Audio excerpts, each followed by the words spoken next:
इसके बाद जब लार्ज इंटेस्टाइन में ग़िज़ा आती है तो लार्ज इंटेस्टाइन जो है ये आखिरी हिस्सा होता है, डाइजेशन का प्रोसेस इस जगह पर कंप्लीट हो जाता है। लार्ज इंटेस्टाइन में होता ये है कि जब इंटेस्टाइन से स्मॉल इंटेस्टाइन से ग़िज़ा जो है वो पास होकर लार्ज इंटेस्टाइन में आती है तो यहाँ पर कैपिलरीज जो हैं वो कनेक्ट होती हैं। इस जगह से capillaries through out the body connect होती हैं। लार्ज इंटेस्टाइन की जो अंदरूनी वॉल्स होती हैं उनसे कैपिलरीज जो हैं वो एक नेटवर्क की तरह पूरे जिस्म में जो है वो कनेक्ट होती हैं। लार्ज इंटेस्टाइन में ग़िज़ा जो है कम्प्लीटली एब्जॉर्ब हो जाती है डिफरेंट टाइप की कैपिलरीज में, और वो कैपिलरीज उन एब्जॉर्ब फूड को ब्लड के ज़रिए जिस्म के तमाम हिस्सों तक पहुंचा देती हैं। यानी कि आपके पाँव तक के नाखूनों तक, हाथ के नाखून तक, आपके हेड पे जो हेयर्स हैं सर पे वहाँ तक, दांतों तक, हर जगह each and every part body का जो है वो उस जगह तक जो है ब्लड कैपिलरीज के ज़रिए, ब्लड के ज़रिए वो तमाम फूड जो डाइजेस्ट हो चुका होगा लार्ज इंटेस्टाइन में वो पहुंचा दिया जाता है।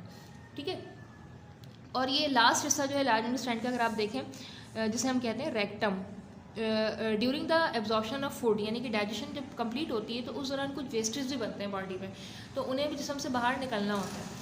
तो जो यूज़फुल मटेरियल है वो तो बॉडी के अंदर जो है वो स्टिमुलेट हो जाता है, कैपिलरीज के ज़रिए जिस्म के तमाम हिस्सों तक पहुंचा दिया जाता है, सेल्स तक एब्जॉर्ब हो जाता है वो जाके। लेकिन जो वेस्ट बनता है इस दौरान वो वेस्ट जो है वो रेक्टम के ज़रिए जिस्म से बाहर पास हो जाता है। ये देखें लास्ट होल होता है ये डाइजेस्ट सिस्टम का, तो वो बॉडी के से फीकस जो बनता है या टॉक्सिक मटेरियल की फॉर्म में बनता है वो जिस्म से बाहर पास हो जाता है। इसी तरीके से ये पूरा हमारा सिस्टम जो है माउथ से लेकर लार्ज इंटेस्टाइन तक काम कर रहा होता है। इसी को कहते हैं हम डाइजेस्टिव सिस्टम। नाउ ये तो आप लोगों को मैंने एक्सप्लेन कर दिया। अब इसका वर्क स्टूडेंट्स लास्ट लेक्चर में मैंने जो है स्टमक तक करवा दिया था। अब आप अगली हेडिंग डालेंगे स्मॉल इंटेस्टाइन की, और उसके बाद आप लिखेंगे द पार्शियली डाइजेस्टिव फूड से लेके सेकंड लाइन पर कम्प्लीटली यहाँ तक, और उसके बाद लार्ज इंटेस्टाइन की हेड डलेगी, वो भी आप यहाँ से लिखेंगे फूड से लेके सेकंड लाइन पर एब्जॉर्ब्ड। तो ये आपका जो वर्क है ये the part of the digest system है, यानी कि डाइजेशन का जो पूरा प्रोसेस है इसका वर्क है।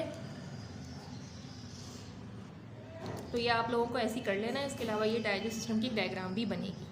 ठीक है, तो अच्छा स्टूडेंट्स, ये वाली जो डायग्राम है ये आप लोग को एक क्वेश्चन के आंसर के साथ तो बनाएंगे, लेकिन साथ साथ इसको आपने जो है आपके पास ड्राइंग की बुक अवेलेबल होगी आपके पास, तो आप उसमें भी इसको एक दफ़ा ड्रॉ करेंगे। ठीक है, ये कॉपी पर भी बनेगी और आपकी ड्राइंग की बुक में भी बनेगी।